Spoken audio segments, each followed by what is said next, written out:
সাবধানে বোকা ছেলে, কোনোদিন মেয়ের পাল্লাতে পড়িও না, তোমাকে জাহান্নামে ঠেলে দিবে। তার ফাঁদে পড়বেন না। ও ভয়াবহ বস্তু, আপনি দেখলেন না? ওই যে জুলাইখা সব দরজা বন্ধ করে দিল, সব দরজা বন্ধ করে দিয়ে বলছে, হাই তালাক, এইসব তুমি আমার সাথে জেনায় লিপ্ত হও। সব দরজা বন্ধ করে বলছে, এইসব তুমি আমার সাথে জেনায় লিপ্ত হও। তখন ইউসুফ বলছেন, মাযাল্লাহ, আমি আল্লাহর কাছে আশ্রয় চাচ্ছি, ছি ছি ছি ছি ছি, আমি আল্লাহর কাছে আশ্রয় চাচ্ছি। এই বলে তিনি বের হওয়ার জন্য দৌড় দিলেন। পিছন দিক থেকে জুলাইখা জামা ধরে টানতে লাগলো, ছিঁড়ে হাতে থেকে গেল। তিনি বের হয়ে গেলেন, দরজা খুলে বের হয়েছিলেন তা বোঝা যায় না। তিনি আগে আগে বের হলেন, পিছনে পিছনে জুলাইখা বের হলো। সেখানেই ছিল জুলাইখার স্বামী। তিনজনে এক জায়গায়, জুলাইখা, ইউসুফ, জুলাইখার স্বামী। চট করে জুলাইখা কথা পরিবর্তন করে দিল।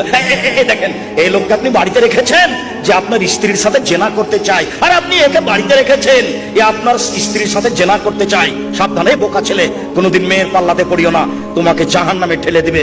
এই দেখো, ইউসুফের মতো মানুষকে বেকায়দায় ফেলে দিল।